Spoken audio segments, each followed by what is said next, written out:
Welcome to my শ্বশুরবাড়ি। আচ্ছা দেখো, এখানে আমি ঢুকছি তো আমার একটা যে আরতি হয় না, বরণ করা হয় নতুন বউকে, তো সেই জিনিসটা করা হচ্ছে তোমাদের সামনে। তো দেখো তোমরা। তো আর হচ্ছে গিয়ে আমি তোমাদের বলেছিলাম যে পরের ব্লগটা এখন থেকে শেয়ার করব।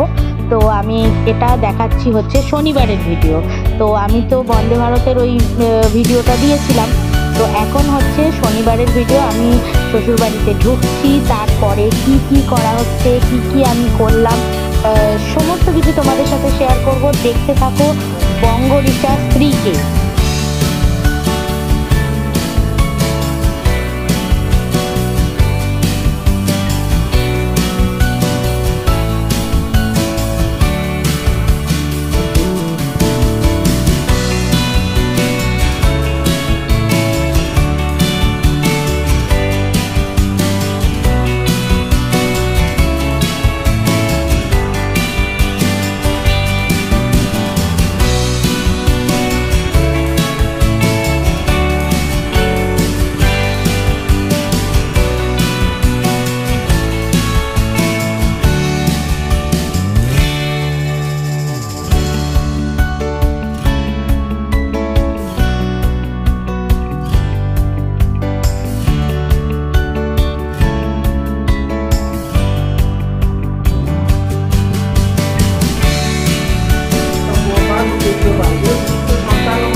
এই দেখো, গোপালের পুজো করে তো মা আর বোন, তো ওদের আসনে গোপাল রয়েছে।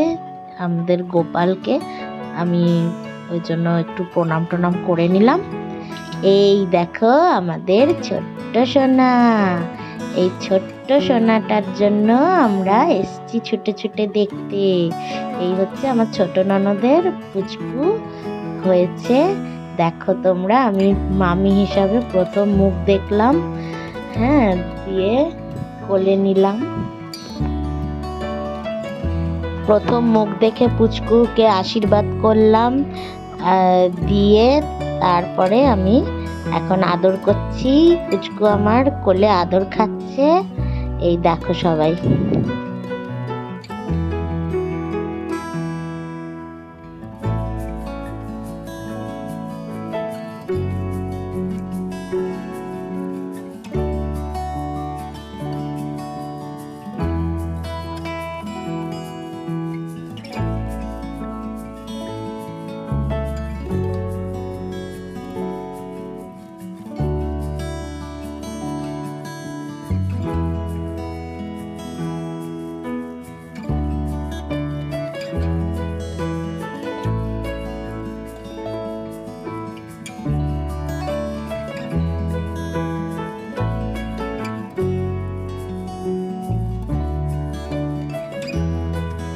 মামাও দেখো মুখ দেখে আশীর্বাদ করলো, যদিও টাকাগুলো তো ওরকম রাখতে নেই, বাচ্চার স্কিনে এফেক্ট হতে পারে, তো আমরা ওই জন্য টাকাটা তুলে নিলাম। এখন মামার কোলে আদর খাচ্ছে।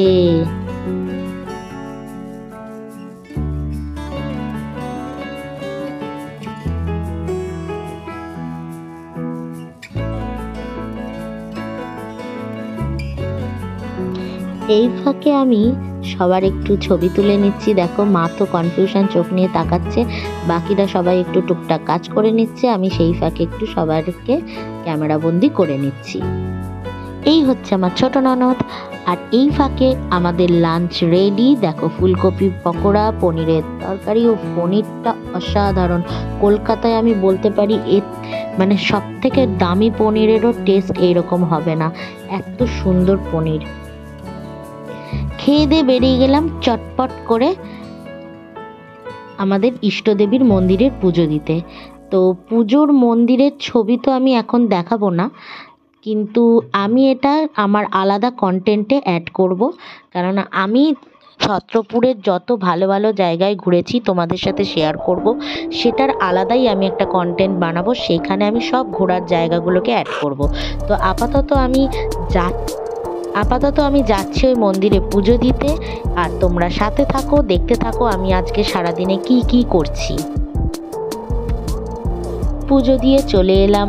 এই দেখো আমার শাশুড়ি মা বসে বসে কাজকর্ম করছে। এই একটু যা যা জিনিসপত্র একটু নিয়ে এসছি, সবাই মিলে একটু দেখা দেখি চলছে।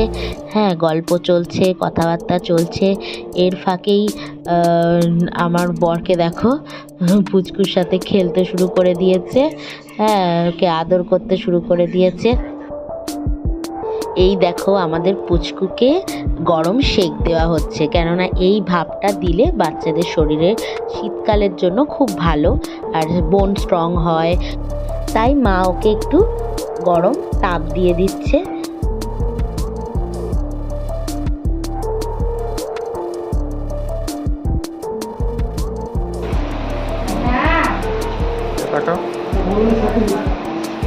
কি হচ্ছে?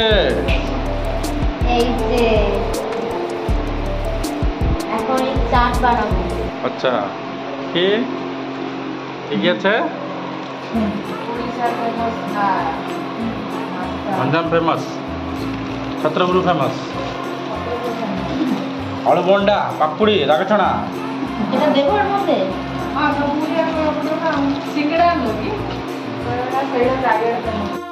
আজকের স্পেশাল আমাদের সন্ধ্যের স্ন্যাক্স, এই দেখো ঘুগনির চাট। এখানকার স্পেশাল ঘুগনির চাট, মানে পাপড়ি টাপড়ি দিয়ে ক্রাঞ্চি মুচমুচে দারুণ।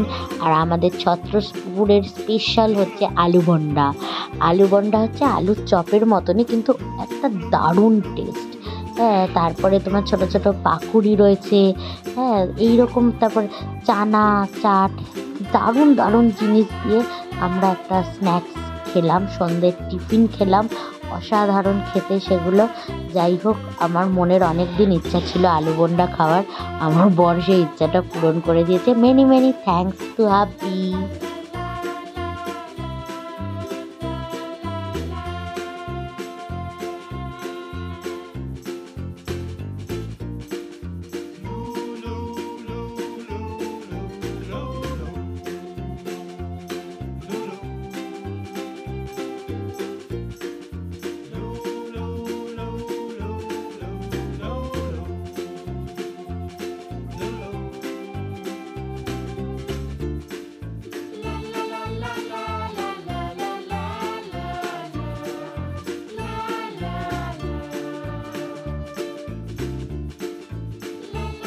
এখন দেখো মামা ভাগ্নার খেলা চলছে।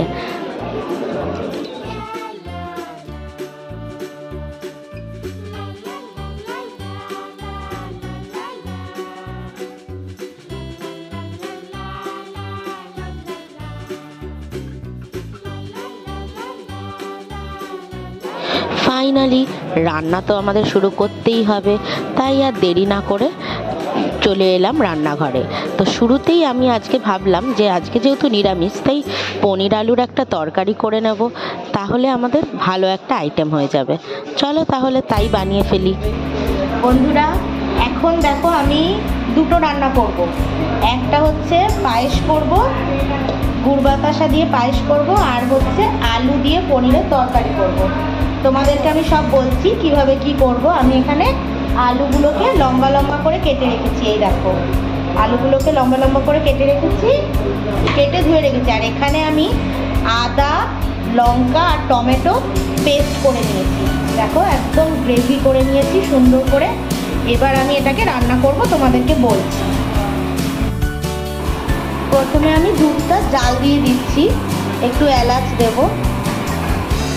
এই দেখো সবাই, বাবা সবাইকে হাই বলে দাও, বলো হাই। বাবা দেখো এখানে কাজ করছে, আটা মাখছে, তারপর আমরা রুটি করব। আর এই হচ্ছে বড় দিদি। ফাইনালি দেখে নাও সবাই, আমি যে গোপালটা বানিয়েছিলাম সেটা বাঁধিয়ে বোনকে গিফট করলাম। একবার দেখো তোমাদের কেমন লাগলো নিশ্চয়ই জানিও তোমরা কমেন্টে। আর আমার ভিডিওটা যদি এতক্ষণ ভালো লাগে প্লিজ একটা ছোট্ট লাইক করে দিও, আর কমেন্ট আর সাবস্ক্রাইব করতে ভুলো না প্লিজ। আমি এখানে দুধটা জাল দিয়ে একটু ছোট এলাচ 3-4টে ভেঙে দিয়ে দিলাম। দুধটা জাল হচ্ছে, এরপর আমি কড়াইতে দেব তেল। এরপর আমি একটা তেজপাতা ফোড়ন দিয়ে দিলাম একটু ধনে আর জিরে ফোড়ন। তারপর আমি আদা, কাঁচা লঙ্কা, টমেটো যে পেস্টটা করেছিলাম সেই পেস্টটা আমি দিয়ে দিলাম। দিয়ে এটাকে ভালো করে এবার কষাবো।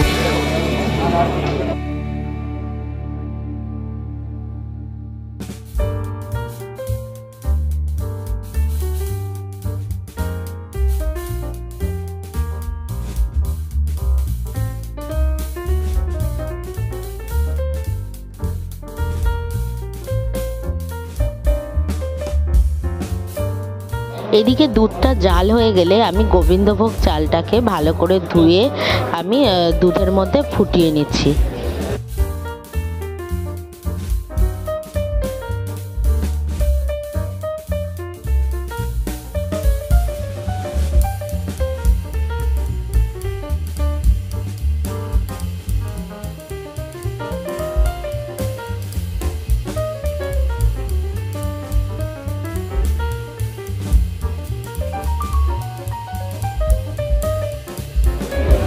দিয়ে দিলাম একটু হলুদ গুঁড়ো,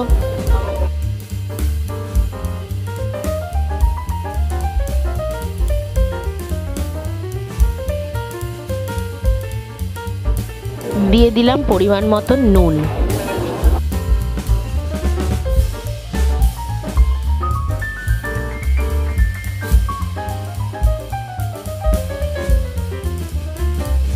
দিয়ে দিলাম একটু পনির মশলা।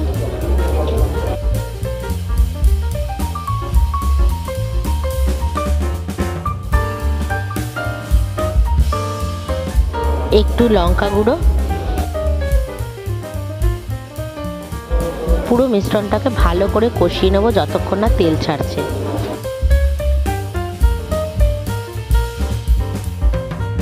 দিয়ে দিলাম আমি যখন দেখলাম চালটা হয়ে গেছে তখন আমি গুড় বাতাসা দিয়ে দিলাম। দিয়ে এখন এটা ফুটছে, লাস্টে নামানোর সময় আমি ঘি দেব। এদিকে আমি পনিরগুলোকে একটু লাল লাল করে ভেজে নিচ্ছি। পায়েস আমার রেডি, এই দেখো। লাস্টে নামানোর আগে আমি ঘি দিয়ে দিয়েছি, ব্যাস হয়ে গেছে। পায়েস আমার রেডি। এটা আমার গোপালের জন্য বানিয়েছি আর সবাই খাবে। আর এদিকে আমি আলুগুলোকে ডিপ ফ্রাই করে নেবো, বেশ ভালো করে মুচমুচে ভেজে নেব। এদিকে আমি পনিরগুলোকে ফ্রাই করে তুলে নিয়েছি, আর এদিকে আমার গ্রেভিটাও রেডি হয়ে গেছে। এবার আমি আলুটা ভেজে নিচ্ছি। এবার আমি তারপরে আমার গ্রেভিটা দিয়ে দিলেই হয়ে যাবে। দেখতে থাকো তোমরা। এখানে আমার একটু অসুবিধা হচ্ছে, কিন্তু তোমরা জানি অ্যাডজাস্ট করে নেবে, কেননা আমি এখানে সব দিকেই নজর রাখতে হচ্ছে, তো তাই বন্ধুরা একটু বুঝে নিও। যাই হোক, আমি করছি, তোমরা দেখতে থাকো। আজকের মতন আমার ডিনারও রেডি, আর রাতও অনেক হয়ে গেছে, তাই আজকের ব্লগ আমি এখানেই শেষ করছি। আমাকে দেখতে থাকো, সঙ্গে থাকো, আর প্লিজ ভিডিওটা ভালো লাগলে একটু লাইক, কমেন্ট, সাবস্ক্রাইব করে দিও। আজকের মতন টাটা।